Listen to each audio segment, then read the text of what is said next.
กับสวัสดีหมู่คู่สุขุสุคนเนาะมื้อนี้เฮาพาทุกคนมาเลาะป่าพี่น้องก็บ่ได้เฮ็ดอย่างอื่นดอกพี่น้องพามายามตุ้มกบ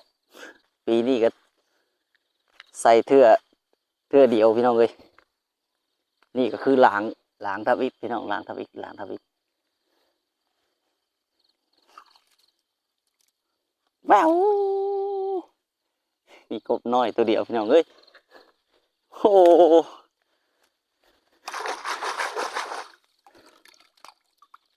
กบน้อยพี่น้องนี่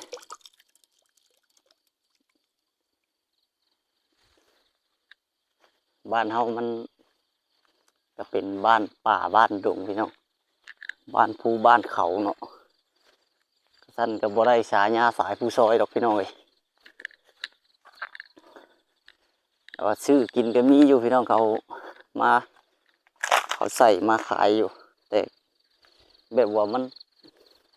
ซอยประหยัดงบประมาณเฮาพี่น้องเอาเลยแบบโอ้ใส่กินไปหาใส่มากินก็ได้หลังที่สองพี่น้องหลังที่สองได้สองตัว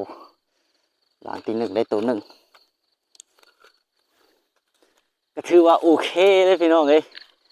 เขาโอเคเลยเขาได้สองสามตัวเลยพี่น้องเขายามสองหลังเนาะวันนี้เขาใส่ต้มอยู่ประมาณ8 หลังพี่น้องเลยก็บอกเลยว่าประมาณเนาะแก่น8 หลังแท้ๆเนาะมายามแต่เศร้าพี่น้องว่าเขาพาไปเกี่ยวข้าวเดี๋ยวดูเกี่ยวข้าวกันแล้วเนาะทุกคนเกี่ยวข้าวช่วงนี้เนาะรอแคมทงนาเพิ่นนี่โมเมนต์ทงนาไว้เด้อทงนาเขาเจ้าเนาะนาคอยแต่อยู่ไกลพี่น้องเลยเอามาเบิ่งน้ำกันเด้อพี่น้องเด้อว่าสิได้จักตู่ระหว่างแปดหลังเนาะนี่เขาสิปะอยู่กระตารถเนาะปะอยู่กระตารถเนาะเอาสิพาทุกคนเลาะบ้านเนาะเลาะป่ามันต้นน้ำหมอกเลยพี่น้องแต่เช้าเนาะ8 หลังนี่ก็โย่เพราะมันถึงหลังละตัวนี่ก็ได้8 ตัวเลยพี่น้องเอ้ย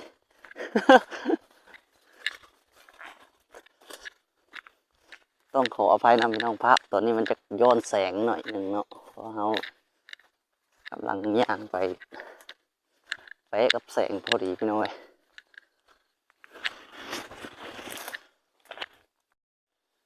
ตอนนี้เราอยู่ที่สวนมันพี่น้องเราป่ามันพี่น้องเอ้ยได้เศร้าเลยโอ้น้ำหมอกเปียกหมดเลยพี่น้องเอ้ยนี่ก็คือบะหมักบวบพี่น้องหมักบวบกำลังเป็นดอกเนาะเอายังบ่ทันฮอดห้องเอาใส่เถื่อเนาะพี่น้องเนาะเลาะสวนมันก่อนพี่น้องเอ้ย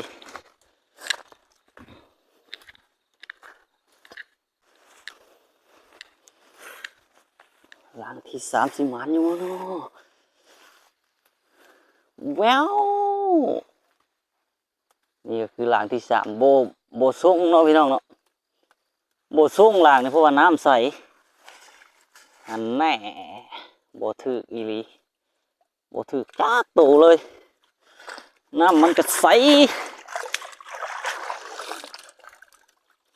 ว่าน้ำสีขุ่นๆอูรูอยู่ดิมีแน่นอนแล้วอยู่หันอย่าบอกนะว่าได้แต่3 ตัวนะ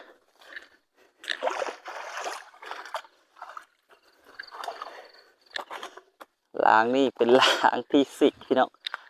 หลังที่4นี่เป็นอะไรเด้เนาะโอ้น่าสิมีพี่น้องหลังที่4น่าสิมี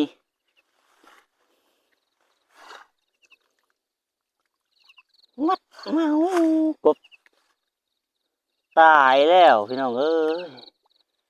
งูพี่ช่างเข้าไปเห็ดมันเนาะตายเสย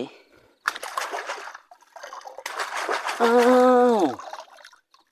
ตายเสยอ้าวใช่จะเป็นน้ำท่วมไหมนี่เนาะน่าสิน้ำท่วม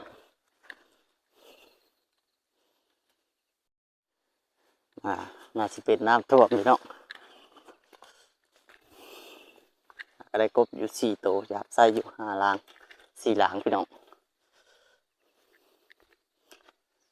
นี่คือป่าทิวทัศน์ที่สวยงามพี่น้องโอ้โหโอ้โหแต่เศร้าพี่น้องเอ้ย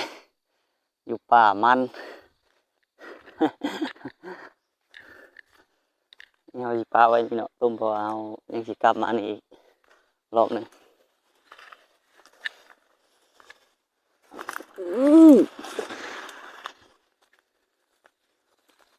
หลางนี้เป็นจังได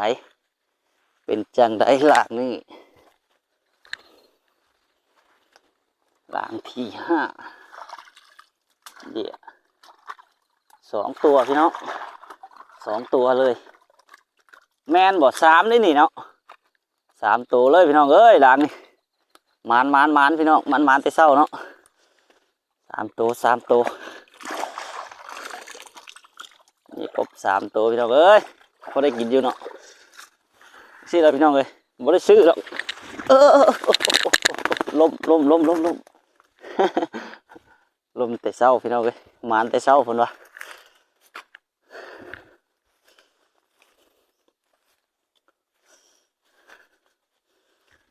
ก็พอได้กินอยู่พี่น้องหากินตามพิธีบ้านเฮาก็พอได้กินอยู่ก็เลยแบบว่าโบซื้อพี่น้องก็เลยโบซื้อเนาะตอนนี้มันสีมันมืดพี่น้องเลยมันมืดเพราะว่ามันเป็นแต่เศร้าเนาะหลังนี้เป็นจังใดล่ะโอ้โหกบกระต่าย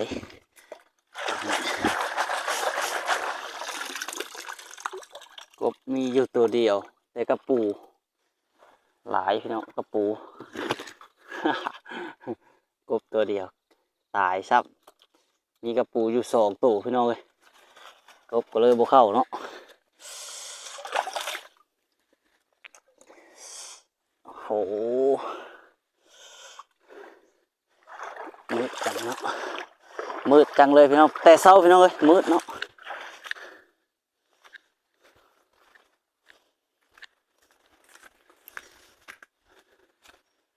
ห้องกันน้ำแห้งเลยพี่น้องห้องเห็นน้ำแห้งเนาะแต่เศร้าเนาะรอดป่ารอดดงอุ้ย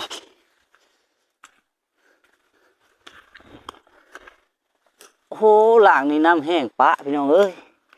โอ้ยกบสิเหลือวะเนาะมันถึกมันก็ออกเบิดแล้วยังพี่น้องยังกบอยู่ตัวเดียว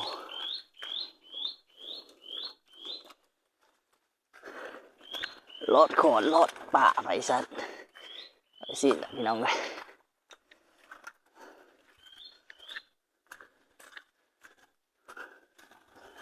หลังลัดโตโอ้หลังนี่3ดิ3 ตัวหลังนี่3 ตัวเห็นกบตัวเดียวตอนเปิดตำอิดเนาะ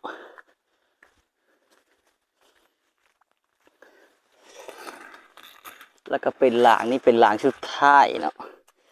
หลังชุดท้ายชุดฮันแน่มีกระปูอยู่ตัวเดียวฮันแน่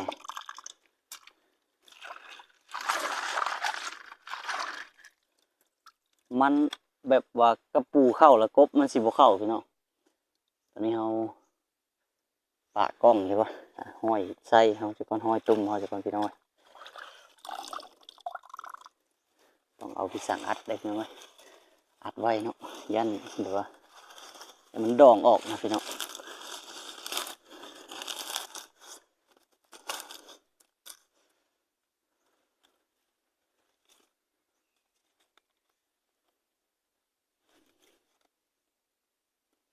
มีเสือกห้อยอยู่เนาะ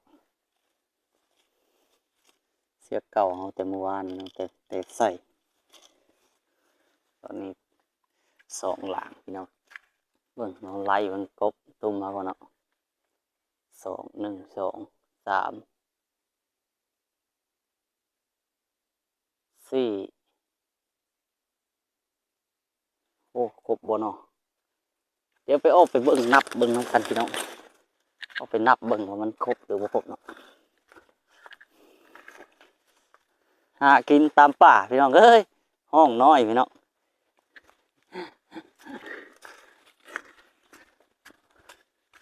เดี๋ยวสิแล้วพี่น้องในการใช้ชีวิตของบุญทางสายผู้ซอยเองเนาะพี่น้องเนาะก่อนอื่นก็ขอบใจ FC ทุกคนเนาะที่ติดตามกันมาตลอดพี่น้องบอกว่าจะเป็นผลงานเพลงผลงานลำที่ปล่อยลงไปขอบใจทุกกระแสการต้อนรับพี่น้องอย่าลืมได้พี่น้องเลยอย่าลืมกดไลค์กดแชร์ให้ได้พี่น้องเลยที่ขาดบ่ได้ก็คือกดไลค์กดแชร์กดติดตามจะได้บ่พลาดแต่ละผลงานที่ออกมาเนาะพี่น้องบางคนแชทมาถามว่า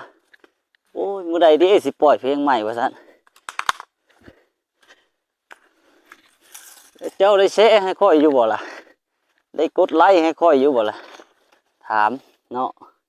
อันนี้ก็บ่ว่ากันพี่น้องแล้วแต่ผู้มักผู้ฮักเด้อพี่น้องเด้อมักมักผลงานเพลงผู้ใด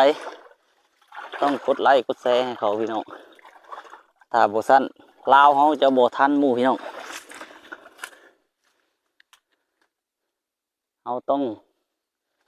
ส่งเสริมกันพี่น้องถ้าเฮาบ่ส่งเสริมกันเฮาจะบ่ทันประเทศอื่นเขาเนาะยูทูบเบอร์เฮาก็มีหลายลาวเฮาก็มีหลายอยู่แต่มันยันมันสิบ่ทันประเทศอื่นนะพี่น้อง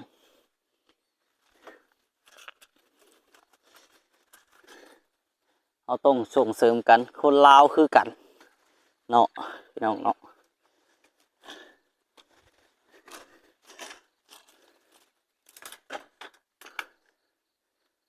ฮอดบ่อนเป็นเลยพี่น้องแกงแจ้งเนาะโอ้นี่ก็สิได้หลายเติบอยู่ได้พี่น้องเอ้ยหลังที่3หลังหนึ่งก็3 4 3 1 2 3 4 5 6 7โตพี่น้องอยู่นี่อยู่นอก3เป็น9แม่นวะเป็น10ละตัวเป็น10ตัวเนาะอยู่นอกอีก4เป็น14ตัวพี่น้องสำหรับคลิปนี้ก็บ่มีอย่างไรพี่น้องขอจบบ๊ายบายสำหรับนี้เด้อพี่น้องเด้อมื้อนี้ได้14ตัวพี่น้องเอ้ยสรุปเนาะอย่าลืมไปกดไลค์กดแชร์ให้ผลงานเพลง300 ล้านประหารใจแล้วก็เพลงใหม่เนาะหยุดเถิดน้ำตาพี่น้องเขาบ่หักเฮาแล้วพี่น้องเขาทิ่มเฮาไปแล้วเนาะเฮาต้องทำใจตัดใจจากเขาพี่น้องเอ้ยหยุดเถิดน้ำตาแล้วก็มีผลงานเพลงอีกอันคิดฮอดเกือบตายพี่น้องเอ้ยคิดฮอดแห้งรอบนี้เนาะมาแบบคิดฮอดแบบจริงๆจังๆพี่น้องเอ้ยคิดฮอดเกือบตายจะปล่อยทางช่องอาจารย์ชี้ให้สายผู้ซอยเพิ่นเนาะสำหรับคลิปนี้บายบายพี่น้องบายบาย